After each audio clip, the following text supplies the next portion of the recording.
La cocaïne, c'était une copine en fait. Elle me donnait une impression de force, elle calfeutrait plein de soucis qu'on veut pas voir. C'était une copine maligne, transparente, sans odeur.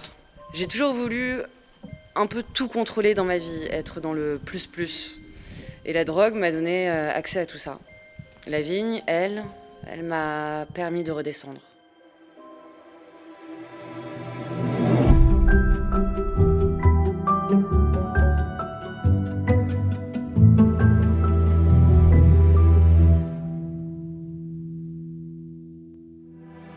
Salut, cette fois je suis partie dans les environs de Nîmes retrouver Lolita. Elle a découvert la cocaïne à 19 ans en montant sur Paris et elle s'est pas vraiment méfiée. Elle me disait que c'était un peu associé à une image glamour des top modèles à succès ou à l'univers hollywoodien et ça lui faisait pas peur en fait. Quand sa consommation a augmenté, elle s'est rendue compte que c'était de plus en plus compliqué de faire marche arrière et d'arrêter. Alors elle a tout plaqué, elle est redescendue dans le sud et elle est devenue vigneronne. J'ai un pote de pote qui est parti faire une course, comme il a dit, et qui est revenu une demi-heure après avec un petit pochon de cocaïne. Donc quand la cocaïne est arrivée ce jour-là, cet après-midi-là, c'est sûr que j'étais pas du tout effrayée. Pour moi, je ne le considérais pas comme une drogue, mais vraiment un passage vers l'âge adulte. Et voilà, donc quand on m'a proposé directement, j'ai accepté. J'avais même en fait très envie d'essayer. Et voilà, ça a été la première fois, un après-midi. Bon, après, on a continué jusqu'au bout de la nuit, mais ça a commencé en plein après-midi, il devait être 16h.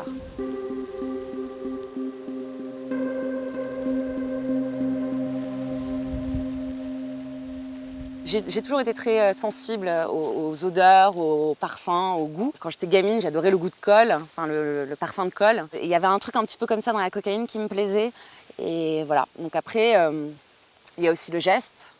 J'étais très fan de faire mes lignes et puis de prendre ma coke avec ma petite paille. Donc voilà, c'est des systèmes qui s'installent et qui commencent à te rendre accro en fait. On sortait, je savais que j'allais aller aux toilettes pour me prendre ma petite trace ou après le dessert, enfin il n'y avait même pas de dessert en fait, on passait directement du fromage à on se fait un petit plateau avec des lignes de coke et c'est devenu un truc assez naturel finalement. Tout comme on pourrait commander d'autres bouteilles, finalement on commandait de la drogue et voilà.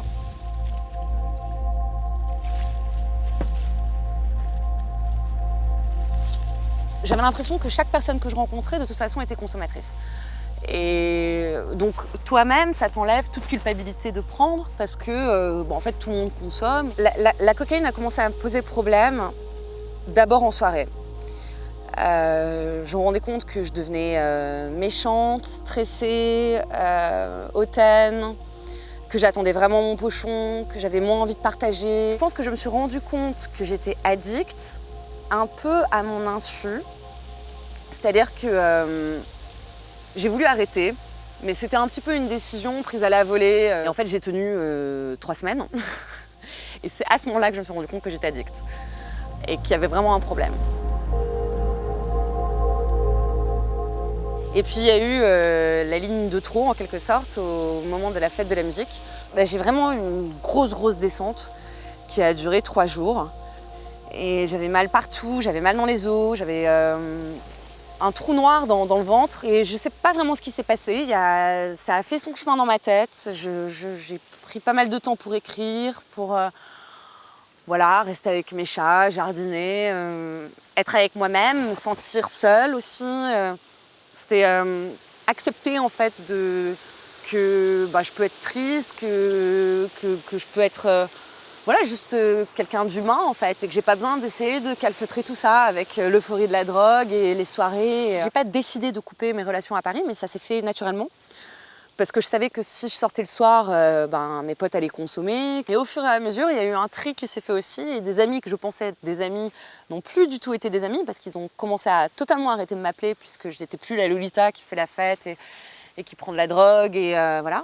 Et ça a bien fonctionné. Il y a eu un jour en janvier qui a suivi, donc 6 mois plus tard à peu près, où je me souviens, je suis sortie de mon appart, j'allais à une soirée. Et je me sentais totalement en confiance et il y avait, voilà, et ça a tapé dans tous les coins et j'en avais absolument pas envie. Donc il y avait quelque chose qui s'était passé, et une porte qui était franchie. Et voilà.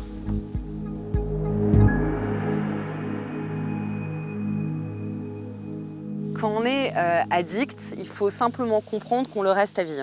Et qu'en fait, on déplace une addiction sur autre chose. C'est vrai qu'avec la vigne, ça me grise parce que finalement, ça répond à ce truc à l'intérieur. C'est-à-dire qu'elle me donne des moments intenses, puis des moments de solitude. Donc je suis toujours cette espèce d'énergie qui est un peu en dents de scie et qui nourrit le type d'addiction, le type de profil addictique en tout cas que je suis. Moi, ça a duré 7 ans, ces années de cocaïne. Voilà, je les regrette pas, je m'en souviens comme une image, je sais pas vraiment. Mais en tout cas, je me sens centrée et c'est ça qui me fait le plus plaisir. C'est la vigne qui a réussi à me dompter.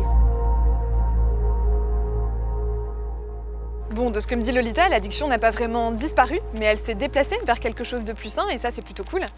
Et pour arrêter la cocaïne, Lolita avait plusieurs conseils. Déjà, se couper de ses fréquentations si elles sont liées à cette drogue, et aussi en parler à quelqu'un, parce qu'en parler, ça permet de concrétiser l'action d'arrêter. Si vous vous retrouvez dans le récit de Lolita ou si vous pensez qu'une personne de votre entourage est concernée, le premier réflexe c'est d'aller consulter. Quelle que soit la substance, drogue, alcool, l'idée n'est pas de s'auto-culpabiliser. On considère qu'il y a une addiction à partir du moment où on n'a plus la liberté de contrôler sa consommation.